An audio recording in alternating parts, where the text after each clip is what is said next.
Hello, everyone, and welcome to the first ever webinar organized by the Carbon Management Challenge, an international initiative led by countries around the globe, all with the shared goal to scale up carbon management technologies to support net zero targets. Today, we'll be speaking about the mission and aims of the Carbon Management Challenge, what has been achieved so far, who is participating, and how others can get involved. My name is Noura Alamer, and I'm the coordinator of the Carbon Management Challenge, also referred to as the CMC, and I'll be moderating today's discussion.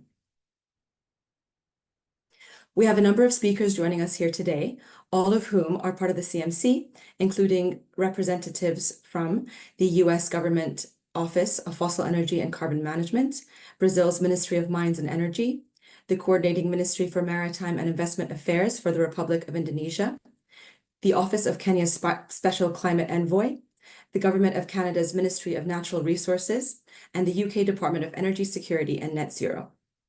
We will hear from them very shortly, but first, some housekeeping. This webinar is being recorded and will be 1 hour in length. A recording of this will be made available to registrants and attendees in the weeks to come. If we have time, we'll take questions at the end of this webinar. You can submit your questions using the Q&A function at the bottom of the Zoom control panel. So, a little more about the CMC. The CMC aims to advance the pipeline of carbon management projects by 2030 that, when fully operational, will reach 1 gigaton of CO2 captured and stored annually. This supports global climate targets and keeps net zero targets within reach, and is the first global carbon management initiative aligned with the UNFCCC Paris Agreement. While the CMC is a global effort, we are also looking to support and complement efforts outside the formal negotiations process. Carbon management technologies, such as CCUS and CDR, will be critical to ensure we reach our climate goals. Organized as a call to action, the CMC is the most global and inclusive carbon management effort today and looks to build on the existing strong collaboration through initiatives such as MICDR and SEM-CCUS. Keeping up with the collaborative spirit needed to collectively achieve the goals within the CMC, industry and NGOs are central to CMC's pursuit to support awareness and project development. So here you'll see that countries from every region in the world are participating in the challenge, with a current tally of 21 countries plus the European Commission. The CMC recognizes that climate change requires a global response, which is reflected in its diversity seen through the participants, as well as the coordinating committee and workstream co-leads, which we will delve deeper into in a moment. We aim to see the participation of all countries where carbon management can play a role in their climate change mitigation efforts. The CMC was formally launched in April 2023, and we have also seen a number of exciting climate policy updates and convenings that will have a promising impact on the adoption and scale-up of carbon management.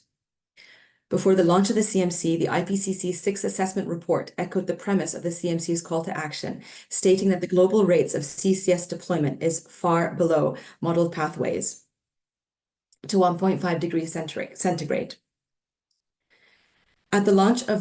After the launch, promising momentum includes enhanced involvement through the G7, G20, and the Clean Energy Ministerial. At COP28, the first global stocktake called on parties to accelerate CCUS, particularly in hard-to-abate sectors. And just a few months ago in March, the world's largest climate fund and critical element of the Paris Agreement to support developing countries to realize their NDCs funded their first CCS-related activity in Trinidad and Tobago. So to support a truly inclusive and international effort, the CMC co-sponsors at the time held the first carbon management essential pillar to keep 1.5 alive ministerial roundtable at COP28.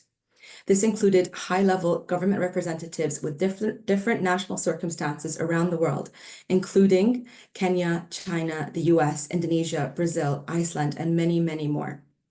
The roundtable also was open to observers and saw the participation of the International Energy Agency and Asian Development Bank, among others.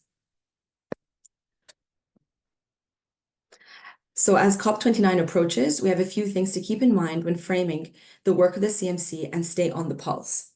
We have the next round of NDCs due by February 2025, the IPCC's 7th reporting cycle and dedicated methodology report on CDR and CCUS, And we also have further developments on removals in Article 6. So behind the CMC is our coordinating committee who develop the overall priorities, provide leadership to actively progress the goals, and oversee the overall governance and management of the initiative.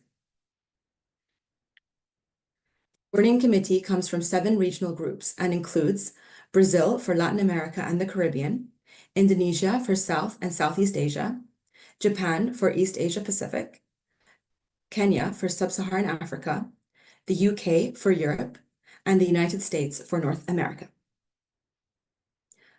The gigaton goal of the CMC will be delivered through the 3 work streams. Workstream 1, Developing Country Project Finance, is co-led by Kenya, Indonesia, and the United States, who are collaborating to advance existing and new financial policies to enable developing countries to support carbon management deployment. Workstream 2, Project Deployment and Project Tracking, led by Brazil, is looking to support and track the scale-up of carbon management projects towards the gigaton goal in coordination with existing efforts. And Workstream 3, Strategic Communications and Engagement, led by Saudi Arabia, carrying the message that carbon management, in addition to other essential mitigation pathways, is integral to keeping 1.5 within reach. So without further ado, I'm now going to hand it over to our speakers who will provide remarks on their involvement on the CMC and the respective work streams. So this includes Brad Crabtree, Assistant Secretary for the U.S. Department of Energy's Office of Fossil Energy and Carbon Management, Eric Mwangi, Advisor of the Office of the Climate Envoy in the Government of Kenya, Rizki Kafi, Energy Expert Staff for the Deputy Coordinating Minister for Maritime Sovereignty and Energy, Indonesia, Carlos Cabral, Coordinator General of the Ministry of Mines and Energy, Brazil, Jason Gaduri, Senior Director, Policy and Planning of Natural Resources, Canada. And we actually have a surprise visit today from Alex Millward, Director of Carbon Capture, Utilization, Storage at the Department for Energy Security and Net Zero, who will be followed by Louise McMoran, Head of Strategic Engagement, Briefing and International. I'll first begin with Brad Crabtree from the U.S. Department of Energy. Brad, over to you.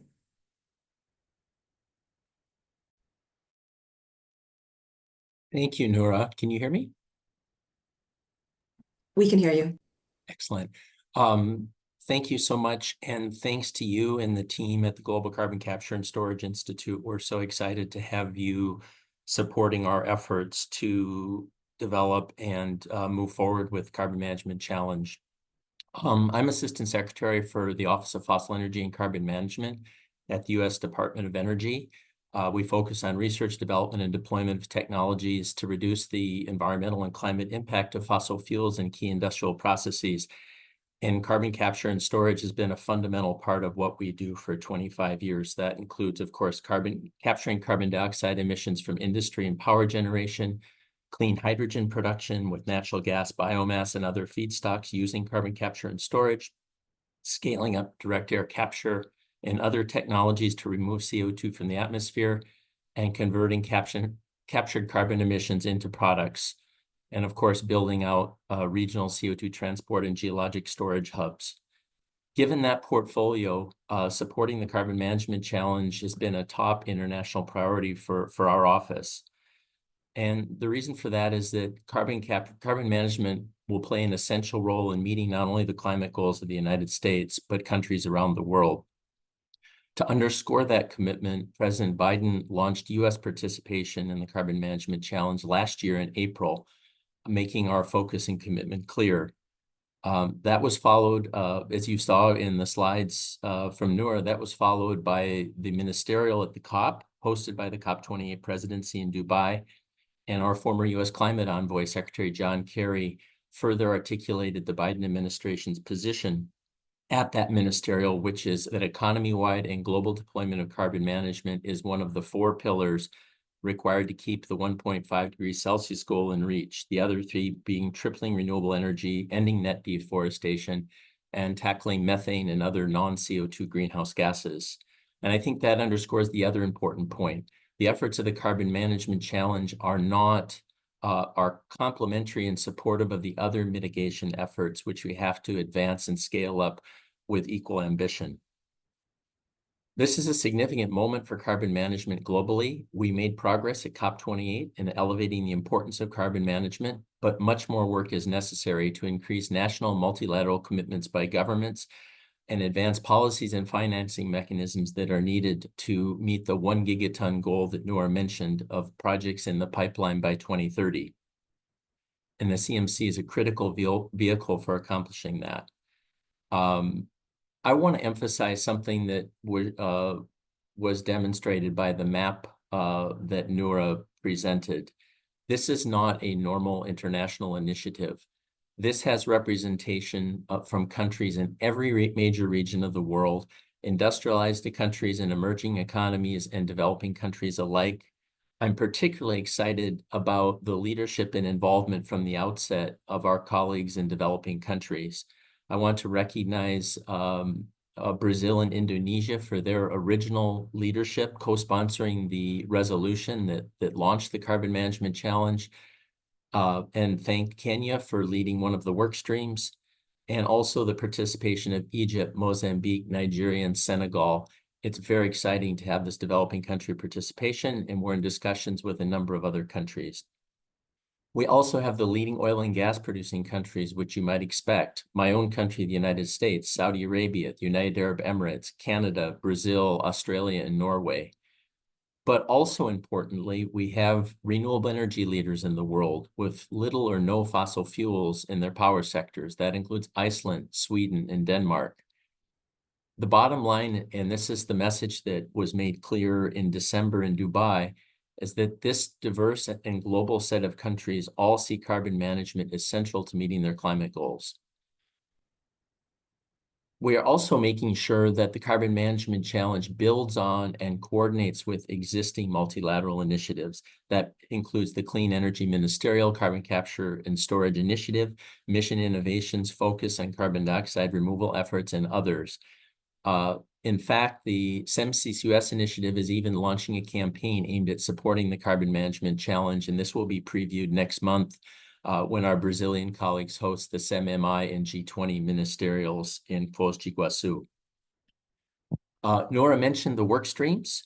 That's a major priority right now, standing up those work streams, and we're recruiting country participation and developing a scope of work and deliverables ahead of the COP29 gathering in Baku. The work streams are, again, project finance with a focus on developing countries, project deployment and tracking, and strategic communications and engagement. Because the discussion around the finance work stream was so important, let me just say a few quick words about that. One, this was the inclusion of a project finance work stream was an essential consideration for developing countries choosing to participate in the Carbon Management Challenge. The goal is to make sure that developing countries have access to the project finance necessary to scale up carbon management. The work stream is going to be focusing on addressing roadblocks to finance in developing countries. It will include supporting legal and regulatory capacity building to enable investment in projects, developing business model opportunities and overcoming challenges to project viability, expanding grants and bilateral and multilateral concessional finance so that projects have access to private capital on favorable terms, and advocating for implementation of initiatives that expand concessional finance and private investment in projects and infrastructure in the global South. So I think this is an especially important opportunity and one I wanted to draw attention to. It's part of our commitment of working together on a global basis. Let me close by just thanking everybody for joining us and having so many participants online, attendees online. I urge you to get involved. If you represent a country that's not yet a member or are a stakeholder in a country that's not yet a member, please reach out to leadership in your countries and encourage them to join the Carbon Management Challenge. If you're from a country that is already a member of the Carbon Management Challenge, please encourage your leadership to engage and to be part of one or more of the work streams. So again, thanks to all of you for joining us and for my colleagues from other countries for being here today, and I will turn it back to Noura.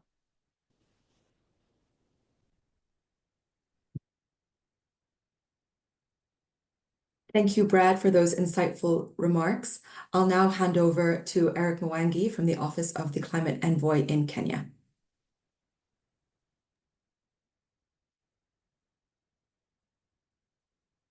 Thank you, Nura. I think I'll maybe just spend a little bit of time providing some context on where Kenya is and Kenya's approach to carbon management, particularly carbon removals. So I sit in the office of the climate envoy, in the office of the president in Kenya, and one of the key focus areas is investments in green growth, broadly, and what we've seen over the last few years is that there's been a great degree of investment interest, broadly in the climate space, but in the Kenyan context, more specifically in carbon removals. And early last year, we had a workshop on carbon removals in Nairobi, the first one ever. And it was actually pretty incredible to see the range of folks who are interested, from different perspectives: engineering, law, policy, finance. Um, and in the year between the workshop last year and this year, we actually saw almost an ecosystem starting to emerge. And I'll give you two examples. One, we have it based in Nairobi, a manufacturer of direct air capture systems. And we also have a company that it's an American company, but they are developing technology for sequestration. And I guess one of the unique things about Kenya is that the country has both a very deep and broad renewable energy resource base. So this is across geothermal, wind, solar, and there's some hydro as well. And also has the benefit of having, the Rift Valley run across the middle of the country, south to north, which also presents geological rock formations that are quite favorable to carbon sequestration. So you have the unique juxtapositioning of renewable generation as well as carbon sequestration, literally at the same sites. And so we believe that this positions Kenya as one of the potential global centers, of carbon sequestration, and also believe that there's an opportunity to build a new kind of industrialization that really is unprecedented, that is driven by renewable energy and a very clear kind of climate focus, and and believe that the carbon management challenge, and I guess this is a big reason why Kenya was very keen to participate, from the outset, presents a huge opportunity to one, coalesce this ecosystem of very, very early movers, but more importantly, mobilize that very early stage financing that is going to be required, to both provide scale, for some of these emerging entities and projects, as well as provide a scalable model that can be used in other countries with similar profiles around the region and around the world. Because we believe this is a model that, if it works, can be shared, and the opportunity can be scaled. The problem is a global problem. And so, it's also part of the reason why co-leading the project finance work stream, because we do believe that being able to mobilize the right kind of finance at the right scale very early in the project development cycle will create the conditions that are required to mobilize much larger pools of capital down the road that are going to be required. So for Kenya, for instance, the target is to be able to mobilize $300 billion of capital between now and 2040 to support a bunch of green industrial investments across a number of areas, carbon removals being one of them. And so this initiative is a very important one. The lens through which the country is looking at this is very much an investment lens. We do believe that it portends a new wave of green investment that some of that is captured in the Africa Green Industrialization Initiative, which was launched at COP last year. So we do believe that this can form a critical part of mobilizing the right kind of capital that starts to give life to these industries that we think are both going to be commercially and economically significant, as well as help achieve the global targets for decarbonization. Thank you.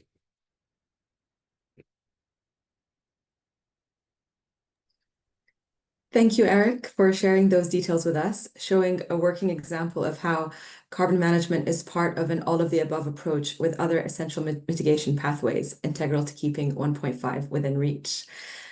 Next, I will introduce Rizki Kafi, Energy Expert Staff for the Deputy Coordinating Minister for Maritime Sovereignty and Energy in Indonesia. Rizki.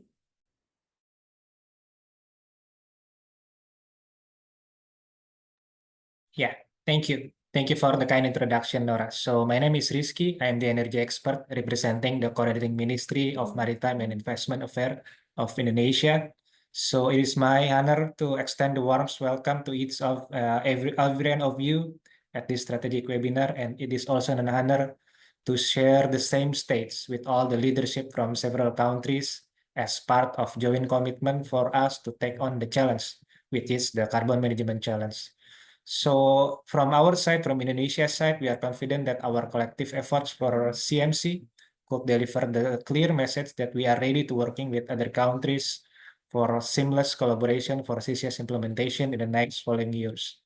So in Indonesia, we have the same spirit to initiate the collaboration in the Global South region, working together with other countries in the south part of the world by sharing knowledge and resources to collectively accelerate the learning curve of developing countries. So if you could go to the next slide, please, Nora. I have 2 slides to talk about. So zooming out to Indonesia, we obviously announced our vision regarding the development of CCS potential in this country. Since the development of CCS in Indonesia holds strong potential, as our country has the necessary resources from CO2 storage and also strategic downstream.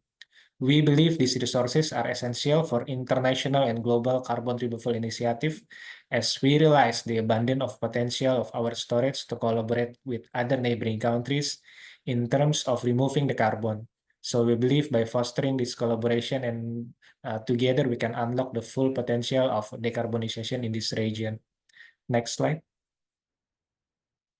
Yeah, on the other hand, we have developed kind of roadmap for the implementation of national CCS, which also requires collaboration from all parties, including the governments and also the private sectors.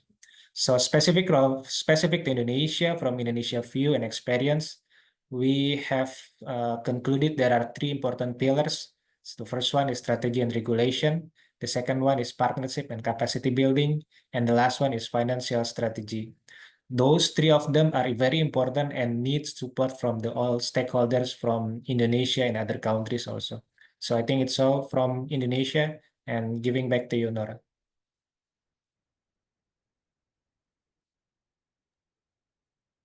Thank you, Rizki.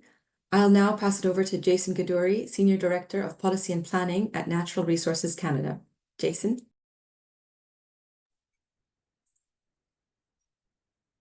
There we go. Thanks, Nora. And thanks to the Carbon Management Challenge Secretariat for organizing this webinar, and to the other speakers, and to everyone joining us online. So Canada views the CMC as a very important initiative. So it's a pleasure to be here with colleagues to talk about our progress and next steps for the Carbon Management Challenge. We've had the pleasure of being involved in the CMC since its early stages, including as an initial co-sponsor country and in establishing the CMC governance framework and work streams. And we look forward to collaborating with the US to provide North American regional leadership on the CMC. Currently, Canada's role is focused on participating in Workstream 2 with Brazil and the US, and Workstream 3 with Saudi Arabia, the UK, and the US. And I'm happy to share today Canada's perspective on Workstream 2, which is focused on project tracking and deployment, and which we've been contributing to throughout the summer. Our participation in Workstream 2 has already been beneficial.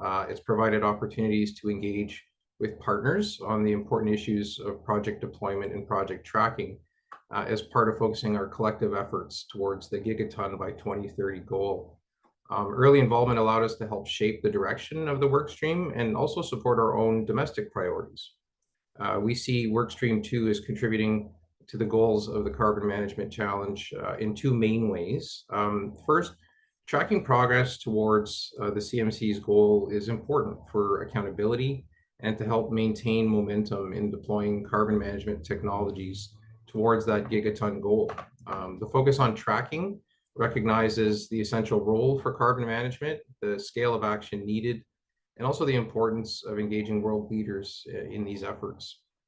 We also recognize that there are already several ongoing efforts underway to track carbon management deployment, and there's opportunities to build on those. So notably, we have opportunities to leverage and add to existing work, such as the GCCSI's CCS facilities database and the IEA's CCUS projects database. Secondly, there's an important opportunity for Workstream 2 to support countries in deploying projects towards the gigaton scale. On that front, we aim to work with Brazil, the US, and other Workstream 2 members to encourage increased national carbon management ambition, to remove barriers to deployment, including supporting the development of roadmaps and strategies, as well as to share best practices, business models, and lessons learned from policy implementation to support the widespread scale-up of projects and infrastructure. Canada sees participation in Workstream 2 of the CMC as an important opportunity to connect and exchange knowledge with CMC's diverse and growing membership from around the world. Workstream 2 also gives Canada an opportunity to share its own lessons learned from our policy implementation to help other countries participating in the CMC to establish and grow their own carbon management sectors.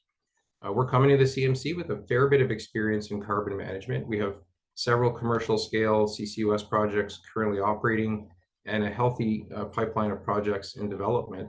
So we've built up a depth of expertise in industry, research centers, and government.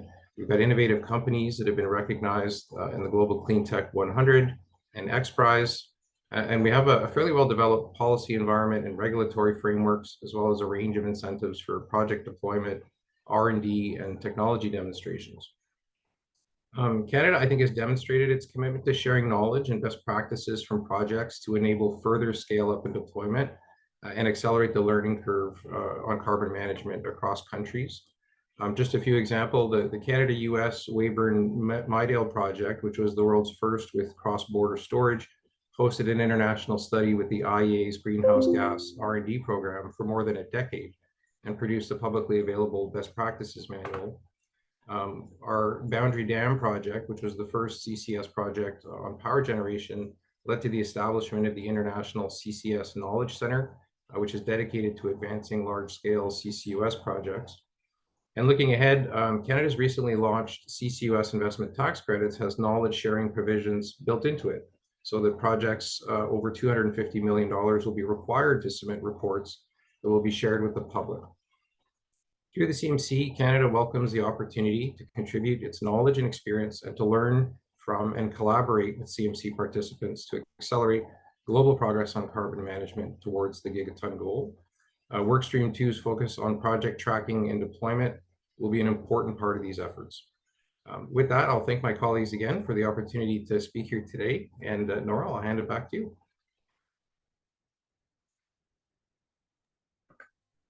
Thank you, Jason. Canada has been a keen participant of the CMC, joining as a working member of both Workstreams 2 and Workstreams 3.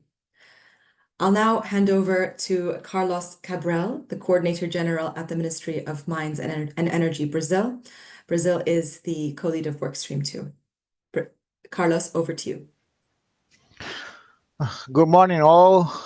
Good afternoon or good night, wherever you are in the world. That is follow us in the webinar. I'm Carlos Agenor. I work here at the Mine and Energy Ministry in Brazil, in the Department of Exploration and Production of Oil and Natural Gas. And I'm representing Brazil in the CMC Workstream 2. Next, please. The main objective of these work streams are supporting the scale-up of carbon management to gigaton scale, was said before, identifying, encouraging, setting national carbon management related targets and ambitions with related deployment roadmaps, policy and business model guidance, and knowledge sharing to support the build-up of projects and associated infrastructure, and tracking progress toward the CMC gigaton goal by 2030, and key aspects of carbon management development, including the policies, project development, and coordinating with existing efforts. Next, please. I'll stress out how this initiative is so important for Brazil. We and also the world have the challenge to that compromise of the Paris Agreement and get the net zero by 2050. The GNG emissions in Brazil is showed in this graph. The principal message here is that even though Brazil is well located on the emissions worldwide, we have the challenge also to get the net zero by 2050. Next, please. And in order to fulfill our compromise and have a fair transition to the climate change, the Brazilian government put in place an interministerial committee on climate change involving 22 institutions. And we have new climate plans under construction that involves development of the mitigation and adaptation plans. And here we at the Ministry of Mine and Energy, we are responsible for developing these plans for the energy sector. Next, please.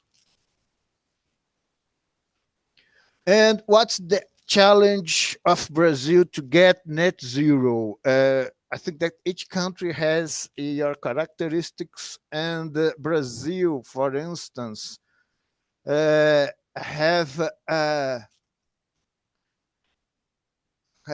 this path of emissions, and the compromise for 2050 of net zero is okay. We have to lower our emission as much as possible. We know that we have sectors that isn't capable of get very good, very high reductions. But on the other hand, we have to look. Our main challenge of our country is that the sector of land uses and forests, the green one, that nowadays is positive and become negative. We have a huge potential on the country and on it. But at the end of the day, we have seen that, okay, carbon capture will be necessary depending on the scenario that we are working on to have net zero by 2050. So our energy sector that we're saying here in Brazil must have to be negative and carbon capture will be an issue for it. Next, please. I'll talk a little bit more about the experience of the country in CCUS projects. I think that we have one of the biggest projects of CCUS in the world that we are making in Santos Basin. It's not Campos Basin, sorry. It was on Santos Basin.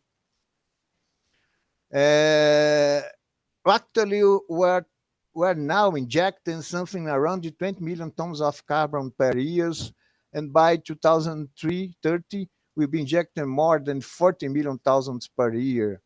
This is because we are very, very related to the oil production here in Brazil, and we increase in our oil production by 2030. This happens because the biggest oil fields in Santos Basin in Brazil is contaminated with CO2. The FPSO responsible for the production gets the oil, gas, and CO2 from the production wells, make the separation on the platform. The separation is made with membranes. Membranes is not so effective in separations. And then we re-inject back the CO2 within the reservoir using the WAG techniques. WAG is water alternated with gas to increase the recovery factor. This is very important for us in Brazil because we started developing the acknowledgement of CCUS injection safety issues and something related to this. Next, please. This project of CCUS in Brazil means that is not contribution of net zero. We took the CO2 of the reservoir and re-inject it back. But Brazil has a huge potential for carbon management projects. We have refineries that can make sequestration. We have thermoelectrical plants. The thermoelectrical plants moved by fossil fuels and biofuels. And we have, our attention on this, a very, very large production of biofuels here in Brazil. For instance, last year, Brazil produced 35.4 million of cubic meters of ethanol. And only this ethanol production, we have an emission of 31 million tons per year of CO2 that's get out of the fermentation with high purity. So it's very, very good to make this sequestration. It's very, very good to make the reinjection because the ethanol production and the thermoelectrical plant by biomass has a huge potential for BACs, and we can really get the net zero on it. The main task of the country is because we have most of our reservoir of oil and gas production on offshore in Brazil. 97% of oil production is offshore. And the main task of the country is to find out the quality reservoir for injection of CO2 and also to develop the business model and all the infrastructure for the carbon capture. For sure, financing will be also an issue for our main goals. We have invited some companies that are planning to have another projects based on with CCUS and BACs to be here. Next, please. In concluding, Brazil is fully engaged to fulfill the NDC and Paris Agreement. CMC initiative is very important for us to get the net zero by 2050. Recently, we have approved the biofuture fuel. Now it's a law here in Brazil in Congress. And Brazil will start the discussion for establishment of the regulatory framework for CCS. And our National Oil and Gas Agency will be on charge on it. Brazil can contribute with around 0.4 gigaton per year of CO2 by 2030, with project already in place in Santos Basin. And we have very some projects to develop here based on CCS, CCUS, and bags to get net zero by 2050. And Brazil has a huge potential for bags. Thank you for making let us make this presentation for you. It's very important for the country to have to be here and to engage with this initiative in order to have as our colleague said of Nigeria to the right investment, the right time, in the right place. Thank you very much.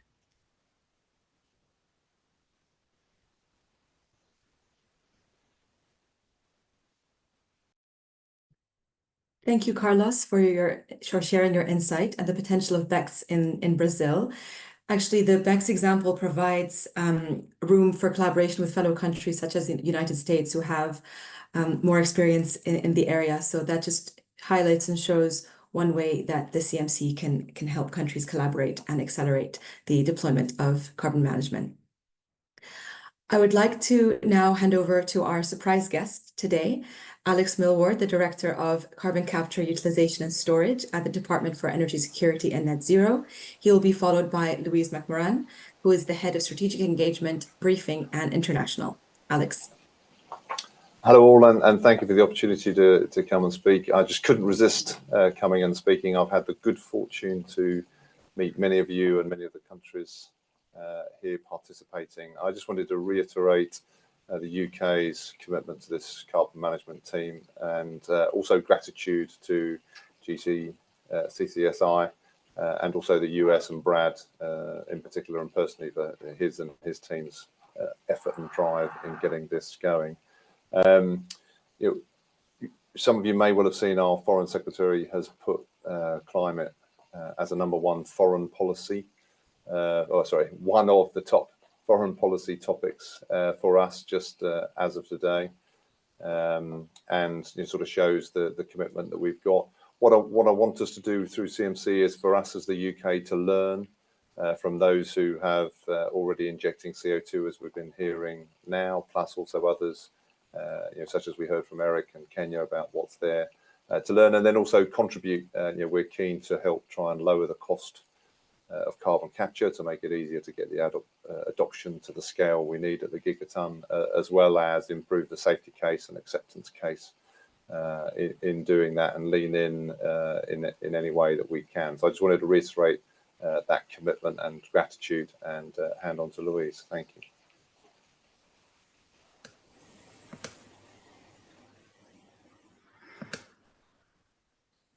Thank you, Alex, and thank you all. And yeah, huge thanks to the GCCSI for organising this event and for the invitation to speak on this panel. It's fantastic to be sharing this panel with other guests from all across the globe, with everyone working towards the same goal, and also, as we've seen, a real wealth of expertise in carbon management, which is fantastic. As Alex has said, the UK government really does see climate action and progress towards net zero, including carbon management, as central to its mission. So we're really delighted to be the European regional lead and to be part of a diverse group of countries where we can share our expertise. But also pleased to be part of the Strategic Communications and Engagement workstream alongside the lead Saudi Arabia, as well as Canada and the US. We really see this workstream as an essential pathway to progressing the goals of the CMC and carbon management globally. Without public support for CCUS projects, we won't be able to deploy those projects globally at the pace necessary to achieve our objectives. So a strong shared global narrative on carbon management will be vital to ensuring that projects are supported locally across the world. And as Alex says, very much that public acceptance critical. The main objectives of this workstream are to advance international discussions on carbon management across national governments, multilateral institutions, industry and non-governmental entities to support the development and scale up of carbon management technologies and infrastructure. It's also about elevating the strategic ambition of the CMC and advocating for carbon management in international fora, such as the UNFCCC's infrastructure and the G7 and G20. Carrying the message that carbon management, in addition to other essential mitigation pathways, is integral to keeping the goal of limiting warming to 1.5 degrees C within reach. And then also developing messaging, outreach materials, and educational content on carbon management. It will be really important for us to work alongside colleagues in complementary initiatives, as Brad said at the start, including the Clean Energy Ministerial CCUS initiative and Mission Innovation joint work on delivering the CCUS and greenhouse gas removals needed to meet net zero, to really maximise our impact and ensure our voices sing together. On Workstream 3 deliverables, we are already seeing some delivery through Workstream 3. The leads for this workstream, Saudi Arabia, recently hosted an excellent webinar on carbon management, where countries exchange views on the opportunities and challenges of carbon management. We are also committed to several short-term deliverables in the run-up to the key moment of COP29 in Azerbaijan, including exploring the possibility of a ministerial event at the COP. Longer term, we're working towards several deliverables, including developing strategic engagement plans and public outreach, again, to very much deliver our objectives around carrying the message of the importance of carbon management to meeting net zero globally, to making sure that we have really high visibility in global fora of both the CMC and carbon management itself through participation in events and designing panels, side events, and all of those excellent things. And finally, also developing a public global knowledge sharing platform dedicated to carbon management, open to all. So in short, the UK is clear that the CMC is a critical tool for ramping up global ambition on carbon management, and the communications and engagement workstream is really important within that, to making sure we have the right messaging around carbon management to support delivery. And very keen to hear from anyone on any of those issues, because we, as I say, we think they're critical. Thank you. Pass back to Nora.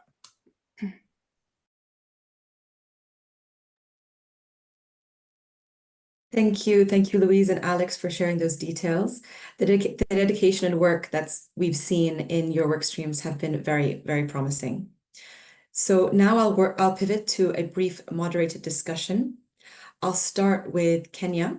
So to Eric, you've been actively involved as a member of the coordinating committee representing Sub-Saharan Africa and a co-lead for Workstream 1 on developing country project finance. Can you speak to the benefits and opportunities that you've seen for countries joining the CMC?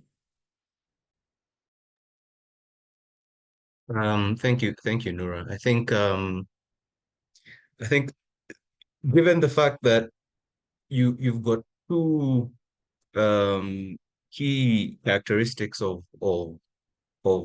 particularly carbon removals. One, the technology, some of it is very early stage, and two, it also requires some sort of offtake arrangement that helps to make the underlying projects bankable.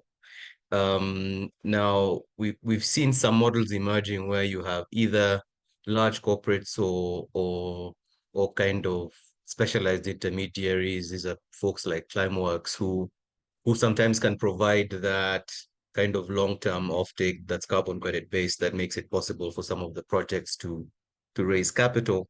But I think there will have to be some sort of development of more structured markets that can start to provide the ability to deploy capital at scale, because this model works for several projects around the world at the same time. But if you start moving into the hundreds and thousands of project scale, then you require a different sort of mechanism. And I think this is some of the thinking that needs to take place early, so that we make it possible to mobilize capital and develop the early projects, the early movers quickly, but also come up with structures that make it possible to scale significantly to be able to achieve the objectives and the targets that are quite that are massive. So finance for Kenya is absolutely critical. We do see the country as an early mover, and so being able to mobilize those early pockets of capital to mobilize these projects is going to be important for us.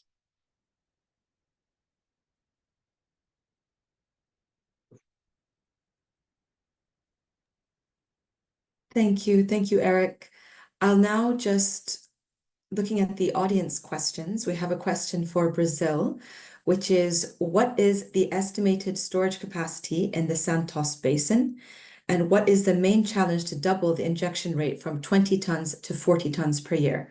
That came from Lena Lefstad. So Carlos, over to you. Lena, thank you for your question. What's happened here in Brazil is that we are taking the CO2 from the reservoir that comes with oil, that comes with gas, make the separations of this gas in the platform and send it back to the reservoir. So there is no capacity of CO2, but we are just put it back in the reservoir. What we have, and this and very important issue for Brazil, is that the quality of the reservoir of the pre-salt area is fantastic. It's very good. So we can have also some projects as long as we lower our production here in Brazil in the pre-salt area, we can reinject CO2 from other areas. And that's something that now we don't use this practice, but we can use it in the future. And about what's the question is, what's the challenge for double? It's because we are receiving more FPSO to make the production of our oil here in Brazil. And naturally, as long as we produce more oil, we produce more CO2 and reject it in the reservoir. And I think that the big issue here in Brazil is to get the FPSOs here on the time to make this reinjection here in Brazil.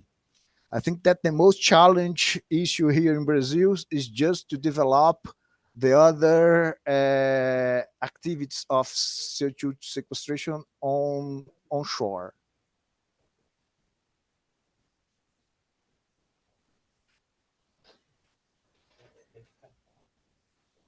Okay.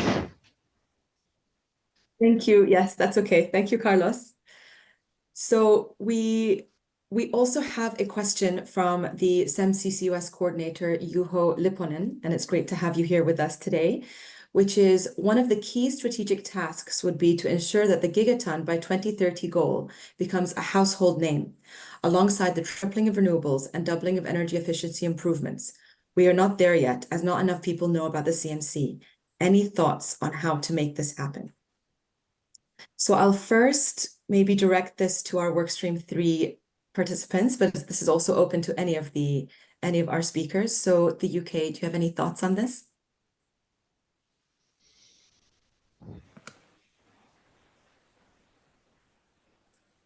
Thank you, Nora. I think I would say that my feeling is that actually there isn't that much recognition of even what carbon management is, let alone that specific campaign yet. But I think it's something really important, and I completely agree with the point that Juho has made there, that we need to be getting this messaging out about the gigaton by 2030, and that's definitely something that the workstream 3 is looking at the moment, is thinking about those options. I can't say any specifics on the plan, but I would say that I think a key moment for this will be at COP to try and get that messaging out there potentially through a ministerial event. But yeah, definitely one that's on our radar. I would say that we need to be we need to be pushing. So thank you.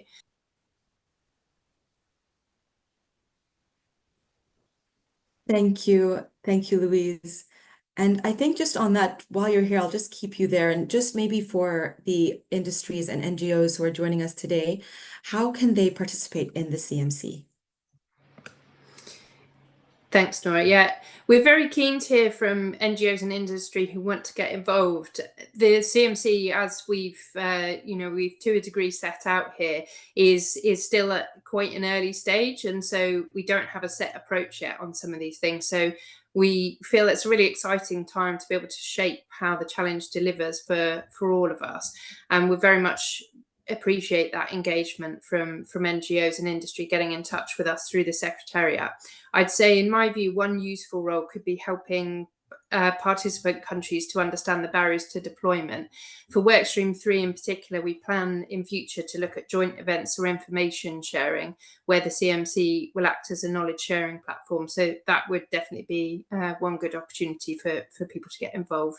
But as I say, if people do have thoughts and ideas, please do get in touch with us via the Secretariat. We'd very much welcome that. Thank you, Nora. Thank you, Louise. And now directing a question to Canada. And just on we have a question from Serena Lum, who is asking, could the public access the full pipeline of CMC projects? And I think that speaks to what will CMC Workstream 2 be delivering as we head towards 2030. Yeah, thanks, Nora, and thanks for the question. So as part of Workstream 2, as I mentioned earlier, the focus is on project tracking as well as project deployment. And part of that work involves creating visibility on the progress that we are making towards that gigaton by 2030 goal. I mentioned earlier that we also plan to leverage existing work, such as the work of the GCCSI and the IEA in terms of tracking carbon management projects. So we're currently developing our specific work plan and deliverables for the year ahead. But making that project pipeline visible is very much in keeping with the strategic objectives of the workstream. So we look forward to providing more detail on that in the weeks and months ahead. Thank you, Jason. And we have just time for maybe one more question, and I will direct this perhaps to Brazil. So to Carlos, what will the CMC exist after 2030 given its gigaton scale goal? Thank you, Nora, for the question. For sure, CMC will continue to exist after 2030. I think that this 1 gigaton per year is very important signalization of the commitment of the countries. But we have to go forward from 1 gigaton after 2030 in order to the country gets net zero by 2050. The initiative is very important to set a robust pathway for the country to implement the policies necessary and construct the environment to get the financial support and develop the business model for the development of the CCUS. I think that this initiative is just the beginning of one big project that will be in place in all the countries. And I think that's very important here. We talk about the experience that each country are having, the problems that are having, financial issue, technologies issues, and something like this. This is very important, not only for 2030, but after this. Thank you, Carlos, for your response. And thank you all for being here, but I'm afraid that that's all we have time for today. I would like to thank all of our speakers for sharing their insights on the value of carbon management and international initiatives like the CMC. I would also like to thank our viewers for being here. A recording of this webinar will be made available in the next few days. If you would like to learn more about the CMC, please head over to our website at www.carbonmanagementchallenge.org. Thanks again. Thank you, and congratulations for the arrangement of this webinar. Thank you, Carlo.